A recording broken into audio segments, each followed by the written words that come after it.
Gosh, what better time, Kids are back to school. You're driving them to and fro to all their school and various activities. Really great time for families, for Washington State to have the highest gas prices in the nation. This segment is brought to you in partnership with our friends at Future 42. Turn your frustration into action at future42.org. Make sure you sign up for their newsletter to be alerted to opportunities to do just that. And this might be one of those opportunities. So according to AAA, right now, Washington has the highest gas prices in the nation. We're usually third. We're usually behind California and Hawaii. Not today, though. Our average gas price, $4.66. I'm going to round up 3 decimal points. $4.66. California is $4.65. Hawaii is $4.48, and Oregon is $4.30. Why is this? Is this just random, the ebb and flow? And occasionally, last summer, you'll remember for the first time ever, it never happened before that Washington State had the highest gas prices in the nation. And for a short period of time last summer, we were also number one. What is the consistent theme? Why is this happening out of, nowhere after years of never being the highest gas prices in the nation? Now 2 summers in a row, we have taken home that prize. Well, as you guys well know, because you listen to a show that tells you the truth, it is because of the carbon auctions. It's because of the Climate Commitment Act that voters were duped into not repealing last November. And what happened just a couple weeks ago? Well, they had another one of their carbon auctions. And whenever the carbon auctions happen, which is a part of the Climate Commitment Act, polluters have to go and buy these carbon credits at auction.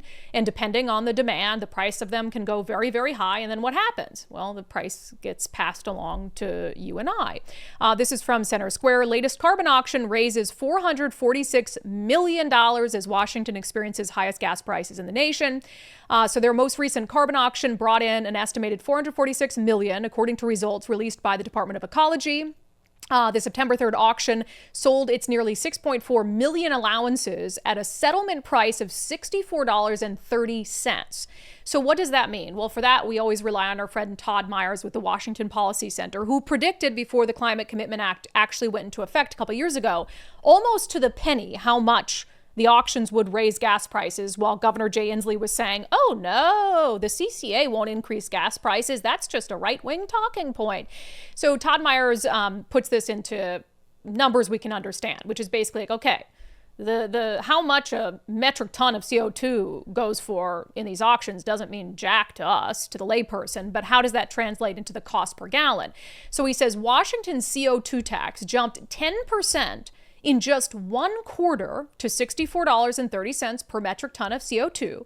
That amounts, because there's a simple mathematical equation, as he's pointed out all along, that amounts to about 51 cents per gallon of gas and about 62 cents per gallon of diesel. The tax has more than doubled in the last year. And then, of course, you put that on top of the fact that our gas prices, our gas tax, which we already have a huge gas tax in Washington State, just went up July 1st, 6 cents per gallon. So now we have a higher gas tax per gallon.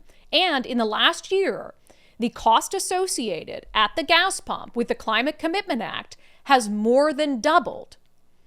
And that is a feature, not a bug. That's important to know. This isn't like all left up to chance, like, oh, auction's really high.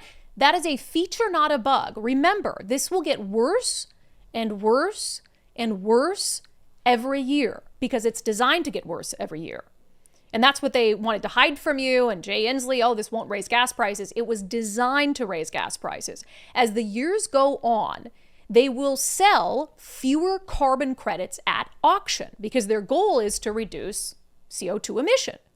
So the number of carbon credits up for sale will go down. And what happens as fewer are available? Basic supply and demand. The cost of them will shoot up. So the carbon credits will be more expensive.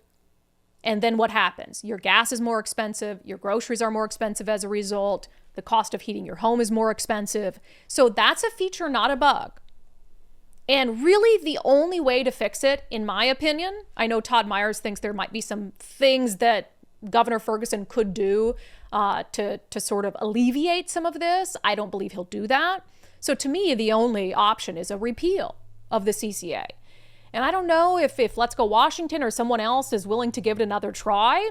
Maybe if this becomes a normal thing where it's not just a blip that, oh, we have the highest gas prices in the nation for like a week here and there. What happens if we consistently trade place with California and we always have the highest gas prices in the nation? What happens if gas is consistently above $5 a gallon or $6 a gallon? Because as the carbon credit auctions continue and they start to peel back the number that people can buy, I don't think that's out of the realm of possibility in a couple years to have routinely over $6 a gallon for gasoline. So is there a breaking point for Washingtonians? Is there a breaking point where they're willing to look through and capable of looking through the lies and gaslighting about the climate policies and say, no, this isn't the bill of goods that you sold us. It's not doing anything to improve the environment. 11% of the billions of dollars they've taken in from the Climate Commitment Act, only 11% is actually being spent on reducing carbon. A lot of it's going to government bureaucracy, to DEI programs in communities of color, and utter nonsense. So I don't know. You know what? Screw it. Let's do $10 a gallon for gasoline. Let's see if that, I know I don't want that obviously, but let's see if that's the trigger for people to wake up. At some point, people can't afford it. And I don't think Washington state government has planned for what will happen then. Or they have, and they don't want you to be able to drive a car. And then you'll have to bike. I'll have to bike 30 miles to work every day. Not quite 30 miles. That's a little, 20 miles to work every day. Yikes. Which, is doable. I'm very green these days. I got an electric bike. Beam, beam, beam, vroom. Oh, that's true. That would be kind of fun. It goes 19 miles an hour. During the summer, it would be fun.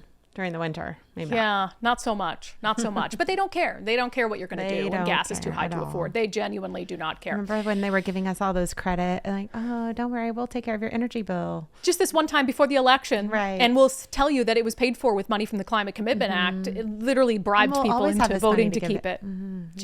Jack wagons. I'm trying not to name call. Asshats, though. Total asshats. Anyway, that segment was brought to you in partnership with I'm sure Future 42 loves me calling people asshats in their sponsored segment. That segment was brought to you in partnership with our friends at Future 42. Turn your frustration into action at future42.org.